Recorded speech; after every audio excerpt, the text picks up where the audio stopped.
Hello everyone, welcome back to my channel.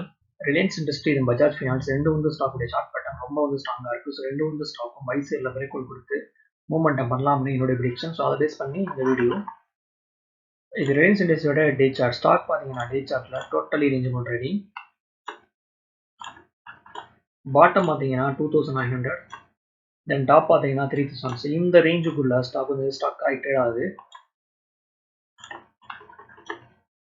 Stock பார்த்தீங்கன்னா last time all time I வந்து பதிவு பண்ண முன்னாடி ஸ்டாக் வந்து டவுன்ஃபால். அகைன் பார்த்தீங்கன்னா சேம் லெவலில் வந்து ஸ்டாக் வந்து ரீச் பண்ணியிருக்கு. அகைன் பார்த்தீங்கன்னா டவுன்ஃபால். ஸோ இந்த தடவை ரிலையன்ஸ் இண்டஸ்ட்ரி ஒன்ஸ் வந்து 3000 வந்து ரீச் பண்ணிச்சுன்னா பிரேக் அவுட் ஆகிறதுக்கு வாய்ப்பு இருக்கிறத நான் பார்க்குறேன்.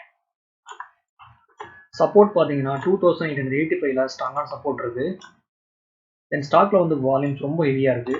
ஸ்டாக் பார்த்தீங்கன்னா ஃப்ரைடே மார்க்கெட்டை டேவோட ஹை கிட்ட ஸ்டாக் வந்து க்ளோசிங் கொடுத்துருக்கு. ஸோ ஃபர்தரா ஸ்டாக் பை சைடில் ஸ்ட்ராங்கான மூவ்மெண்ட்டை பண்ணுறதுக்கு அருமையான வாய்ப்புகள் இருக்காது நான் பார்க்குறேன்.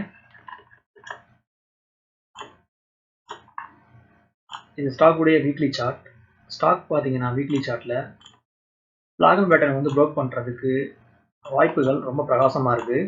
ஸோ ஒன்ஸ் வந்து ஸ்டாக் 3000 வந்து ப்ரோக் பண்ணிச்சுன்னா பை சைடில் ஸ்ட்ராங்கான மூவ்மெண்ட்டை ஸ்டாக்ல வந்து பார்க்கலாம். ஸோ ஷார்ட் டேர்மில் ரிலையன்ஸ் இண்டஸ்ட்ரி 3040 தென் 3080 வரையும் போகலாம்னு எனக்கு தோணுது. இது வந்து ரெக்கமெண்டேஷன் கிடையாது, என்னோட ஒப்பீனியன் ஷேர் பண்ணுறேன். ஸ்டாக்ஸை பை பண்ணுறதுக்கு முன்னாடி நீங்களும் அனலைஸ் பண்ணி பார்த்துக்கோங்க. Next one Bajaj finance. இது ஸ்டாக் உடைய டே சார்ட். ஸ்டாக் பார்த்தீங்கன்னா டே சார்ட்ல அசெண்டிங் ட்ரையாங்கிள் பட்டனை வந்து ப்ரோக் பண்ணி அருமையான ரேலி. ஸ்டாக் பார்த்தீங்கன்னா 6800ல இருந்து தென் 7350 வரையும் அருமையான ரேலி. தென் ஸ்டாக்ல பார்த்தீங்கன்னா டவுன்ஃபால். ஸ்டாக் பார்த்தீங்கன்னா சப்போர்ட்டை வந்து ரீடெஸ்ட் பண்ணி ஸ்ட்ராங்கான புல்லிஷ் கண்டியில் ஸ்டாக் வந்து பதிவு பண்ணியிருக்கு. ஸோ ஃபர்தராக ஸ்டாக் பை சைடில் ஸ்ட்ராங்கான மூவ்மெண்ட்டை பண்ணுறதுக்கு வாய்ப்புகள் இருக்காது நான் பார்க்குறேன். சப்போர்ட் பார்த்தீங்கன்னா 6800ல ஸ்ட்ராங்கான சப்போர்ட் இருக்கு.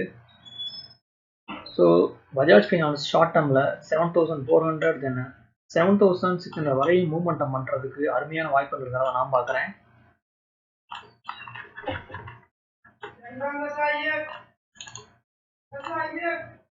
தென் ஸ்டாக்ல பார்த்தீங்கன்னா வால்யூம்ஸ் ரொம்ப ஹெவியாக இருக்கு. ஸ்டாக் பார்த்தீங்கன்னா ஃப்ரைடே மார்க்கெட்டில் டேவோட ஹை கிட்ட ஸ்டாக் வந்து க்ளோசிங் கொடுத்துருக்கு. ஸோ ஃபர்தராக ஸ்டாக் பை சைடில் மூவ்மெண்ட்டை பண்ணுறதுக்கு ரெடியாக இருக்கு. இது ஸ்டாக் உடைய வீக்லி சார்ட். ஸ்டாக் பார்த்தீங்கன்னா வீக்லி சார்ட்ல ஸ்ட்ராங்கான ஹேமர் கண்டிஸ்டிக்காக ஸ்டாக் வந்து பதிவு பண்ணியிருக்கு. ஸோ ஃபர்தராக ஸ்டாக் பை சைடில் நல்ல மூவ்மெண்ட்டாக பண்ணலாம்னு என்னுடைய ப்ரிடிக்ஷன். ஸோ ஸ்டாக் 7600 வரையும் ஷார்ட் டேர்மில் போகலாம்னு என்னுடைய ப்ரிடிக்ஷன். ஓகே வர்ஸ், இந்த சப்ஜெக்ட் நம்ம இதோட முடியுது. இந்த வீடியோ உங்களுக்கு பிடிச்சிருந்தா லைக் பண்ணுங்கள், ஷேர் பண்ணுங்கள், மறக்காம சேனலை சப்ஸ்கிரைப் பண்ணுங்கள். தேங்க்ஸ் ஃபார் வாட்சிங்.